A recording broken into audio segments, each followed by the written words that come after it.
Oui, monsieur le journaliste, le président Félix, c'est le président, c'est notre président de la République, le fils du sphinx de liberté, Étienne Tshisekedi wa Mulumba, paix à son âme.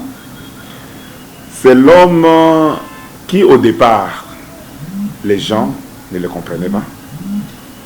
Ne comprenaient pas peut-être sa vision. Quand il est arrivé au pouvoir en 2019, les gens ont interprété dans tous les sens sa venue. Ils pensaient que Félix n'allait pas peut-être s'en sortir, mais au fil du temps, aujourd'hui, tout le monde a compris que le président Félix, c'est l'homme qui a reçu une mission pour redonner encore la force et la souveraineté, la vraie souveraineté à ce pays. Et pour nous, nous pensons bien que quand vous dites qui est le président Félix Tshisekedi Tshilombo, je peux dire c'est l'homme qui a reçu la mission de redonner encore à ce Congo sa souveraineté. Pourquoi vous le soutenez? Oui, comme vous savez, à 2020, nous étions tous anciens membres de regroupement ou de la plateforme politique FCC. Et lors de son premier discours du 6 décembre 2020, le président Félix avait tendu la main à tous les Congolais, épris de paix et de volonté de construire ces pays, de les rejoindre dans la grande plateforme appelée Union Sacrée pour bâtir une nouvelle vision pour ces pays. Et de tous les Congolais, ceux qui l'avaient écouté à la première heure et qui ont emboîté les pas, vous faites citer Dédé Kodoro qui est devant vous. Nous avons saisi la main tendue du président lors de son discours du 6 décembre et nous avons participé activement à mettre en place ce que nous appelons aujourd'hui l'Union Sacrée par notre travail au sein de l'Assemblée nationale qui a donné le fruit où l'Union Sacrée a obtenu la majorité parlementaire et qui a sorti les chefs de l'État de l'engrenage du regroupement ou bien de la coalition FCC-CACH et qui a fait aujourd'hui que, à partir de 2021, que les chefs soient libres de diriger ces pays avec une équipe qui est à lui et implémenter à ces pays une vision claire. Et depuis ce temps, comme vous savez, quand j'étais au Parlement, j'étais coordonnateur de tous les députés qui ont participé à cette bataille-là qu'on appelait les révolutionnaires. Nous avons mené cette bataille, nous l'avons soutenue dans cette bataille, nous avons gagné et nous l'avons soutenu encore en 2023 en battant campagne pour lui et nous continuons toujours à le soutenir dans sa quête effrénée de redonner à ce pays ce qu'il a perdu de plus cher, c'est-à-dire l'intégrité de notre territoire qui est aujourd'hui violée constamment par nos voisins, à l'occurrence le Rwanda, qui utilise des Congolais naïfs ou avec des frustrations et qui veulent couvrir leurs frustrations en trahissant leur pays et en rejoignant le Rwanda dans ses aventures. Et depuis ces jours, nous allons soutenir, nous continuons toujours à soutenir le président Félix dans ses combats. Voilà les raisons qui nous poussent de vous dire que nous soutenons le président Félix et nous continuerons toujours à le soutenir. Merci beaucoup, président Dédé. Bonjour, monsieur le journaliste. Vous êtes le président d'une grande partie politique. Vous avez célébré votre 3 ans d'existence quelques jours ici. Mais ici, en République démocratique, jusqu'à présent, vous n'avez pas encore prononcé par rapport à ce qui concerne l'ascension de la Constitution. On voulait que vous nous aidiez, le peuple congolais. Est-ce que par rapport à ces grandes questions-là, le chef a été évoqué et beaucoup des acteurs politiques parlent de cela, quelle est votre position? Vous êtes pour ou contre? Merci, journaliste, merci pour la question. Vous avez été à la célébration de notre 3e anniversaire où les membres, les cadres du parti s'étaient retrouvés à l'hôtel Africana où ils ont célébré les 3 ans. Et dans notre discours, vous avez vu parmi les grandes lignes que nous avons soulevées, nous avons dit qu'on soutenait et qu'on soutient la vision du chef de l'État et sa politique. Nous le soutenons dans sa vision pour la guerre, c'est-à-dire comment terminer la guerre à l'Est par des voies, 3 voies qu'il a préconisées, voie diplomatique, le voie militaire et aussi par des contacts avec nos partenaires extérieure, à travers aussi l'accord que nous avons eu avec les États-Unis, qu'on appelle l'accord de Washington. Nous sommes totalement alignés sur cette vision et nous avons dit dans notre discours que les dialogues, que vous allez peut-être, je vais emboîter les pas, que notre parti était d'accord pour les dialogues. D'accord, il faut que les Congolais se retrouvent autour d'une table. Les dialogues aussi, c'est le carburant de la démocratie. En démocratie, on ne ferme pas la porte. Mais dialoguer ne veut pas dire donner une carte blanche aux criminels qui ont endeuillé notre pays. Dialoguer, oui, mais ça ne doit pas être une carte blanche aux criminels. Ça ne doit pas être un blanchissement de ces criminels qui, à plusieurs occasions, ont donné mort et désolation à ces pays. Vous allez voir qu'aujourd'hui, quand on parle de soi-disant rebelles, ils ne sont pas des rebelles, ce sont des marionnettes recrutées par le Rwanda depuis 2000, je peux dire, depuis 97, sous AFDEL, d'autres. AFDEL, c'est mieux à RCD, RCD, c'est mieux à CNDP, CNDP, c'est mieux à M23, M23, on parle de l'accord de AFC. Vous allez voir toujours, c'est le même figure, c'est le même nom, c'est les mêmes connotations. Et tous ces gens-là, qu'ils soient dans l'armée ou dans la vie civile ou la vie politique, ce sont toujours ceux-là qu'on utilise pour endeuiller ces pays. Nous avons dit, les dialogues, on l'a eu dans ces pays, mais cette fois, ce dialogue-là, ça doit passer aussi par la justice. Une justice pour les Congolais. Pour ceux qui ont constamment fait payer le Congolais le lourd tribut de leur innocence, ils doivent répondre de leurs actes. Mais qu'aux autres, les chefs, nous lui demandons, et nous tous, nous sommes d'accord, qu'on aille autour d'une table, qu'on règle certaines questions, peut-être qui sont nées de divergences de vues ou quoi, nous pouvons les régler à travers les dialogues. Avec qui? Parce que la plupart sont condamnés ici. Oui, mais c'est comme ça, c'est que nous vous disons, c'est donc qui ont des problèmes à régler avec la justice. Mais la justice, ce n'est pas de la politique. Il faut savoir faire la différence entre la justice, qui est indépendante, et la politique. Les hommes politiques vont se retrouver, ils vont discuter. Mais ça ne va pas anéantir ou bien annihiler les effets de la justice. C'est pour vous dire que ceux dont vous citez là, qu'ils sont condamnés, ils ne sont pas. Nous avons 100 millions de Congolais.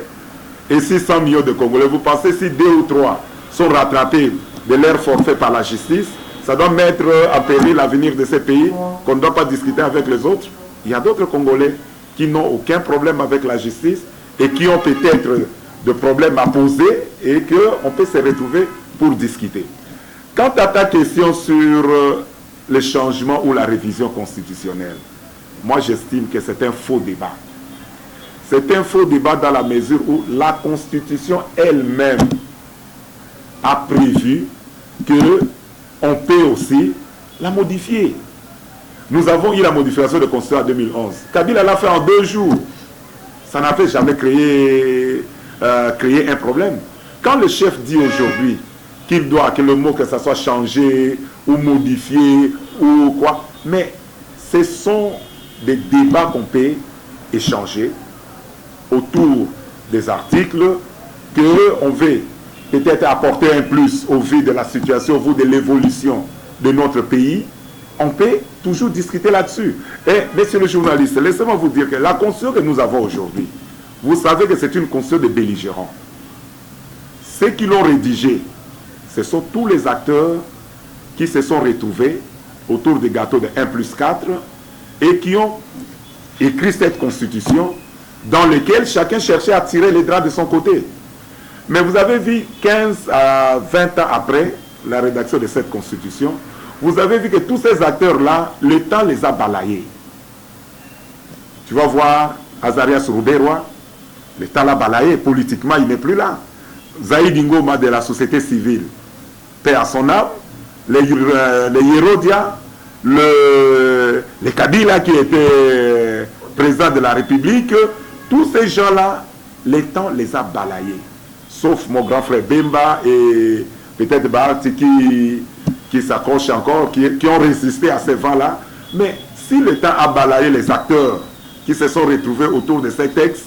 Et aujourd'hui que nous, nouvelles générations, nous venons et qu'on pense qu'on peut revoir encore ce qu'ils ont mis dans ces textes-là au bénéfice de notre nation, je ne vois pas le problème. Quel droit ces gens avaient pour écrire cette constitution et que nous, les Congolais d'aujourd'hui, moi, Kodoro, acteur politique majeur, je n'étais pas à Sun City, je n'étais pas à 2023 pour rédiger ces textes-là, je l'ai accepté. Quel droit ces gens avaient pour rédiger ces textes-là que nous, on nous refuse de ces droits-là de le modifier ou de l'adapter à la situation du pays? Quels droits ils ont?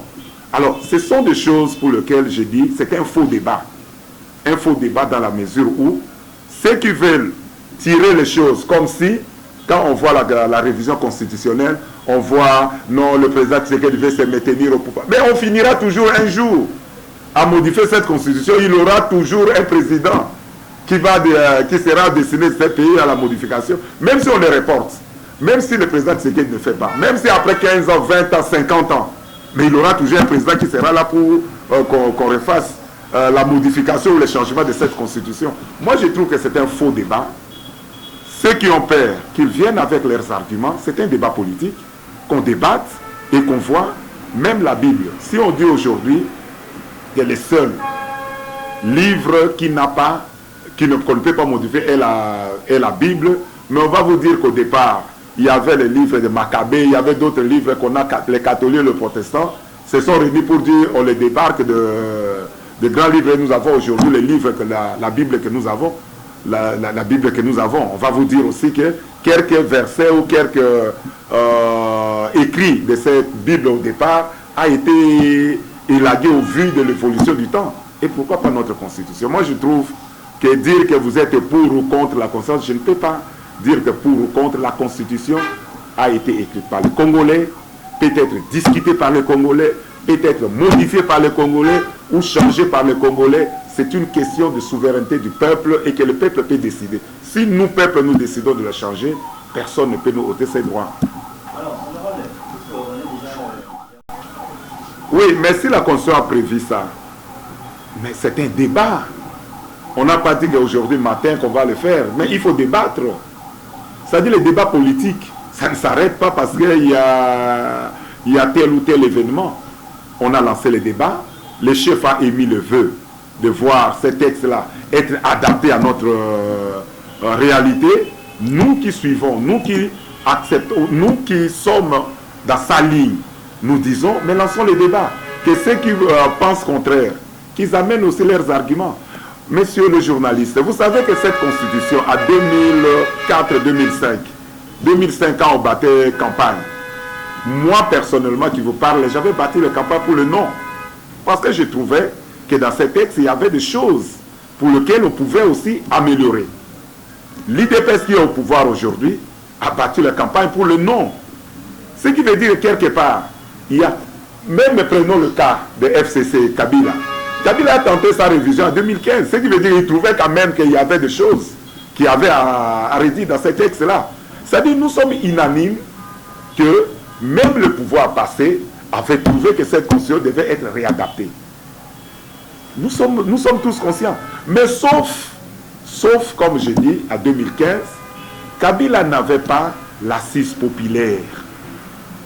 Kabila, de 2011, 2006, 2011, vous savez tous dans ces pays, il a été toujours critiqué, sa élection a été toujours critiquée, et la majorité de la population n'était pas d'accord à sa politique.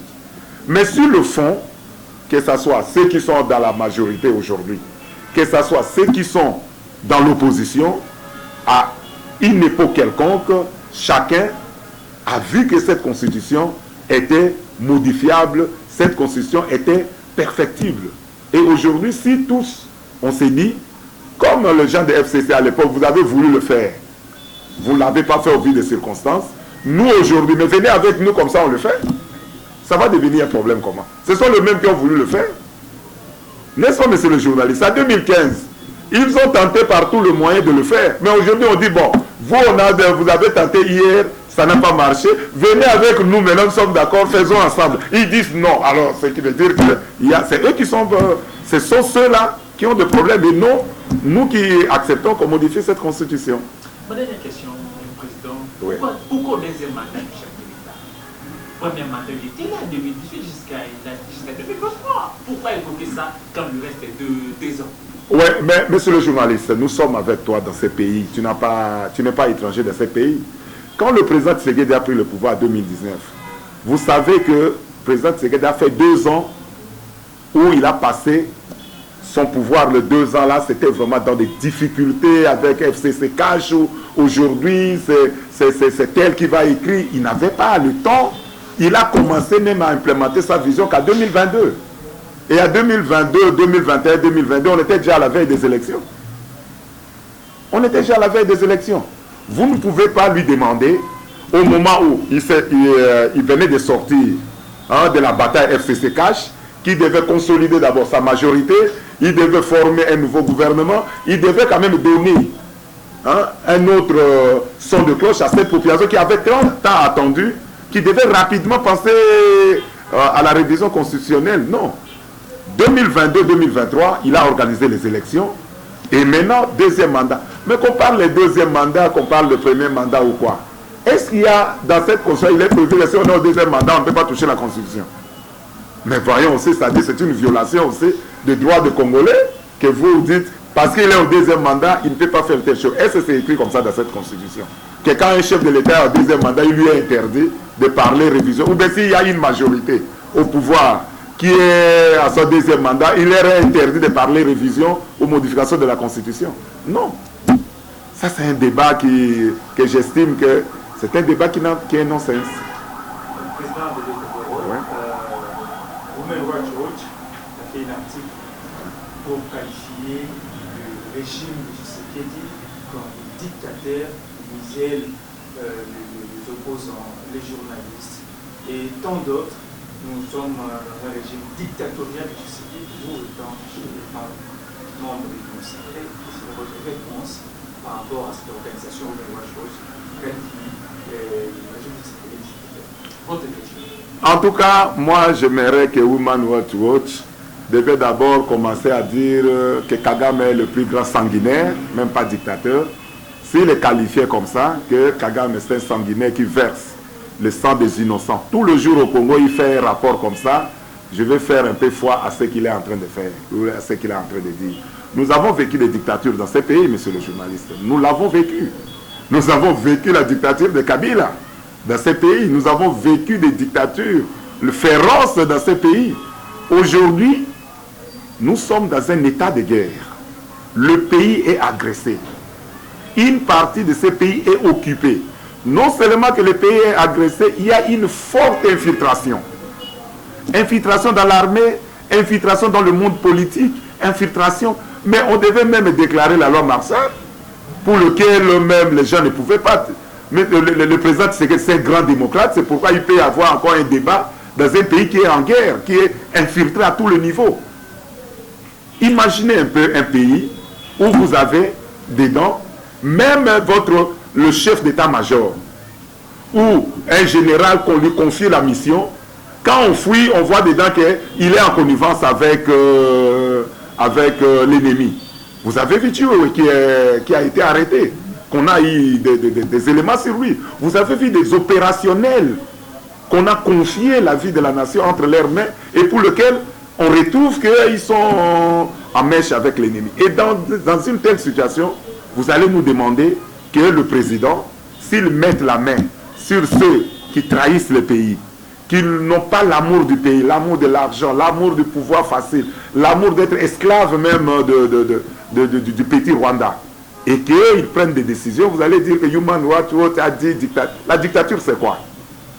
Alors il faut qu'ils nous définissent encore ce que c'est la dictature. Ceux qui s'expriment, les opposants, Fayoulou est en train de s'exprimer, Fayoulou fait de conférences de presse, Fayoulou voyage, il revient. Comme on trouve que lui n'a pas de problème avec la sécurité du pays, on lui reproche des liens. Il parle. Je vois Sessanga aussi, il est en train de parler, les opposants parlent. Et la dictature, c'est quoi? C'est la dictature quand on fait taire tout le monde, quand personne ne peut plus parler. Mais quand tu es en mèche avec l'ennemi, et que tu veux te cacher parce que tu es politique, qu'on doit te laisser faire des choses parce qu'on ne doit pas mettre la main sur toi. Non, mais messieurs, les pays quand même, nous n'avons que le Congo comme notre unique et le seul pays. Nous n'allons pas accepter un jour d'être esclave d'un petit peuple qu'on appelle, ou bien du président Kagame, qui veut à tout prix, comme un petit crapaud qui veut avaler l'éléphant qui est le Congo. Ça, on ne va pas accepter, on ne va pas tolérer. D'où les avis de Human Rights Watch, là, vous connaissez bien, toujours leur position. Moi, je ne fais pas toujours confiance à ça. Merci, Président. Combien de services vous côté Union Sacrée? Pardon? Combien de services? L'État de cette Union Sacrée? L'Union Sacrée, oui, l'Union Sacrée se porte bien. Pour preuve, le président continue à diriger le pays, malgré tout le problème que nous avons en termes de sécurité, où nous devons financer la guerre, nous devons financer la sécurité de ces pays. Le président continue à le faire. Et le président a sonné la fin de la récréation. Vous voyez même les proches qui étaient nommés dans des entreprises. Dès qu'ils sont soupçonnés, ils sont rapidement mis de côté. Vous êtes au courant, non? Oui. Qu'on a suspendu des DG qui sont très proches du chef, des DG qui sont même, qui d'autres taper la poitrine, qu'ils sont de la province ou de la famille du chef. Mais il a tapé la table, hein, il a tapé la fin de la récréation. Et aujourd'hui, ils sont en train de payer. Et là, les Congolais n'acclament pas. Les Congolais n'acclament pas. Demain, hier, on disait non, le président, il y a détournement. Aujourd'hui même, vous avez vu à l'OGFM, dès qu'on a soupçonné 2 millions de dollars ou 1 million ou quoi soupçonné, le monsieur est mis de côté. Vous avez vu aussi même à l'OCC, vous avez vu de partout. Même BCECO, il y a des suspensions, mais ce sont de proches. Ce sont des gens qui hier qu'on pensait que non, parce qu'ils portent le nom X ou portent le nom Y, il est de tel espace, on ne peut pas. Non, le chef a signé, a sonné la fin de la récréation. Et aujourd'hui, il faut l'acclamer là. Quand il le fait bien, il faut l'acclamer. Il ne faut pas être là seulement pour dire voilà les amis, voilà ceci. Mais quand il le fait, et le chef a dit, et nous avons confiance que peut-être le gouvernement qui viendra, il aura de grands changements de fond, parce qu'aujourd'hui le cap c'est quoi? Retrouver l'intégrité, c'est-à-dire recouvrer l'intégrité de ces pays, mettre des hommes compétents dont leur action doit avoir de l'impact direct sur le vécu de la population. Que nous avons signé avec l'Amérique, c'est pour enclencher le développement de ces pays. Les États-Unis a des milliards dans sa banque. Nous avons des minéraux, nous avons des richesses pour lesquelles il nous manque seulement de l'argent pour le développer. Mais cet accord-là sera une aubaine pour notre pays. Et voilà ce que le chef voit comme ce qui est primordial pour lui. Quant à toute cette discussion, le débat de gauche à droite, là, bon, ce sont des débats politiques hein, qu'on peut toujours... Voilà. Merci beaucoup, Président. Merci, monsieur le journaliste.